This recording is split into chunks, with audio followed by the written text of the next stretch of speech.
آداب، ست سری اکال، نمسکار۔ News plus one سے میں شگوفہ پروین۔ میں آج آپ کو بتا رہی ہوں اسلامک اتہاس کے بارے میں۔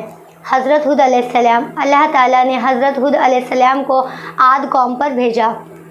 وہ قوم لمبے چوڑے جسم اور طاقتوں والی تھی۔ سب سے لمبا اس میں 100 گز کا اور گٹھا 60 گز کا تھا۔ وہ پتھروں کو کاٹ کر پہاڑوں میں مکان بناتے تھے اور اپنی پتھر دلی کی وجہ سے بتوں پر ایمان لاتے تھے۔ حضرت ہود علیہ السلام۔ ان میں صرف ایک گروہ تھا جو حضرت ہود علیہ السلام پر ایمان لایا تھا، لیکن مخالفوں کے ڈر سے اپنا ایمان چھپاتا تھا۔ جب ہود علیہ السلام کی نصیحتیں حد سے زیادہ ہوئیں، تب سب مخالفین تکلیف پہنچانے کے لیے تیار ہو گئے۔ مسلمانوں نے حضرت ہود علیہ السلام کو اس بات کی اطلاع کی۔ حضرت ہود نے اللہ سے ان کے لیے بد دعا کی۔ بارش رک گئی۔ نتیجہ یہ ہوا کہ باغ و کھیتیاں سوکھنے لگی، اکال کی صورت پیدا ہو گئی۔ 7 برس تک یہ سلسلہ رہا۔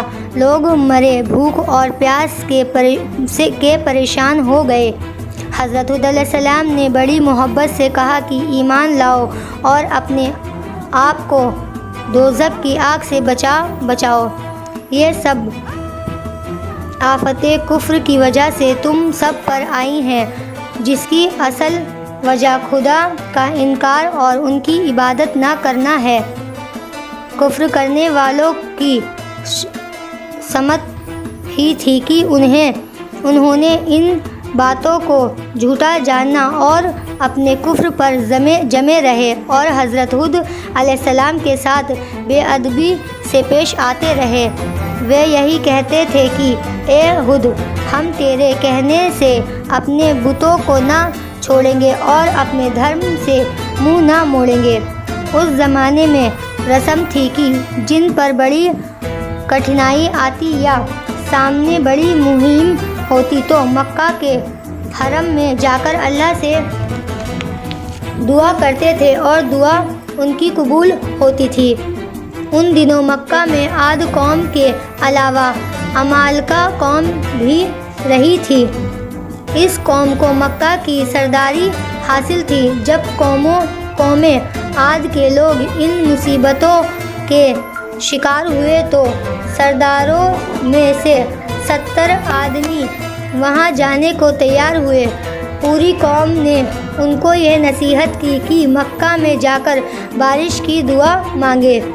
جب یہ سب منزلیں پوری کر کے مکہ میں پہنچے اور معاویہ بن بکر کے گھر میں اترے، وہ ان سب کے کھانے پینے اور راگ رنگ کی محفلیں سجانے میں لگ گیا۔ یہ لوگ بھوک پیاس کو بھول گئے۔ کہا کہ دعا اور کیسی نماز؟ وہ تو سننے لگے۔ دن رات گانے بجے۔ میزبان کو معلوم تھا کہ یہ لوگ دعا کرنے آئے ہیں، لیکن وہ ان لوگوں سے اس لیے نہیں کہتا تھا کہ وہ کہیں گے کہ یہ بڑا کنجوس ہے، کھلانے پلانے سے کتراتا ہے، پھر اپنی قوم میں جا کر مجھے بدنام کریں گے۔ آخر اس نے ایک جگہ ایک غزل بنائی اور گانے والیوں کو سکھا دیا۔ مضمون اس کا یہ تھا کہ تم اپنی قوم کی مصیبت سے غافل ہو رہے ہو اور بارش کی دعا مانگنے میں کوتاہی کر رہے ہو۔ اب ان گانے والیوں نے یہ غزل ان کو سنائی۔ ان کو اپنی قوم کی مصیبت یاد آئی، پھر تو یہ دوسرے کو ملامت کرنے لگے اور غفلت پر لعنت بھیجنے لگے۔ جب ہوش آیا تو پھر رات دن دعا مانگنا شروع کر دیا اور اپنی قربانیوں کو ذبح کرنے کا طریقہ استعمال کیا۔ مرشد بن میدان ان میں ایک شخص تھا جو چھپا ہوا مسلمان تھا۔ وہ حضرت ہود علیہ السلام پر پورا ایمان رکھتا تھا۔ وہ ان لوگوں سے بولا، جب تک حضرت ہود علیہ السلام پر ایمان نہ لاؤ گے تو اپنا مقصد کبھی پورا نہ ہوگا۔ یہ لوگ سمجھ گئے کہ یہ آدمی مسلمان ہے۔ ایسا خیال آتے ہی ان لوگوں نے انہیں الگ کر دیا اور اللہ کے دربار میں دعائی کی۔ اس مدت میں 3 ٹکڑے بادل کے سفید، کالے اور لال پیدا ہوئے، اور اس بادل میں سے یہ آواز آئی کہ ان میں سے ایک ٹکڑا اپنا لو اور اس کے بعد اللہ کے حکم کا انتظار کرو۔ لوگوں نے سفید و کالا بادل سے منہ موڑ لیا اور کالے بادل پر نگاہ جمائی کہ یہ بارش کرے گا۔ آواز آئی کہ تم نے کالی راکھ والا بادل اپنایا ہے، یہ تمہاری قوم کو نہ چھوڑے گا اور پوری قوم کو راکھ کر دے گا۔ نہ باپ بچے گا، نہ بیٹا، نہ جانور بچے گا، نہ چڑیا۔ اللہ تعالیٰ نے اس کالے بادل کو عاد پر روانہ کیا اور ہود علیہ السلام کے مخالفوں کو اس آسمانی بلا کا نشانہ بنایا۔ جب قوم والوں نے دیکھا کہ کالی بدلی آئی تو انہوں نے خوش ہو کر دھوم مچائی کہ اس سے ہماری امیدیں ہری ہوں گی اور ہماری تمنائیں پوری ہوں گی، لیکن یہ خیال ان کا صحیح نہ تھا۔ اس بادل میں اللہ کا عذاب چھپا ہوا تھا۔ یہ دشمن حضرت ہود علیہ السلام کا مذاق اڑایا کرتے تھے کہ اگر تو سچا ہے تو ہمیں اللہ کا عذاب دکھا۔ چنانچہ اللہ کا یہ عذاب آ ہی گیا۔ کالے بادل کی شکل میں یہ زبردست آندھی تھی جو انہیں تباہ کرنے آئی تھی۔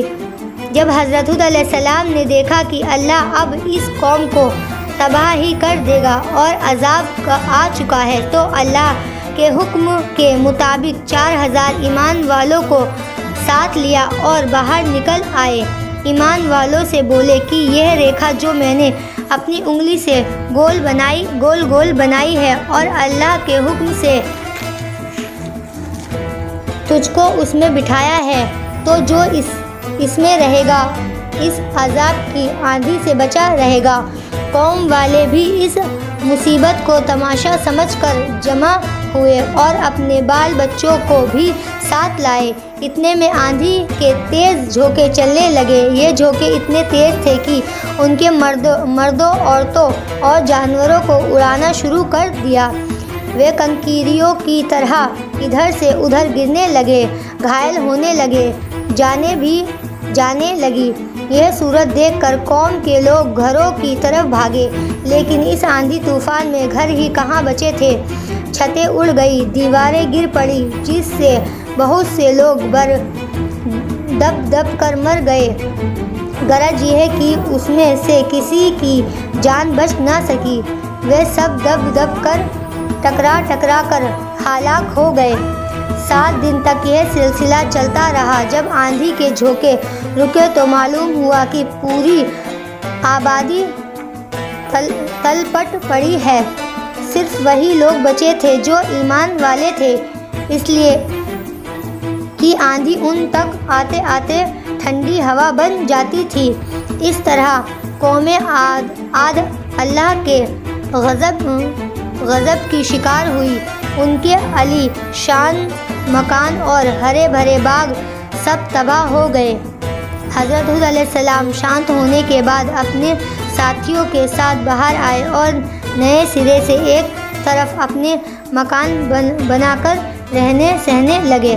حضرت ہود علیہ السلام جب 464 سال کے ہو گئے، ان کا انتقال ہو گیا۔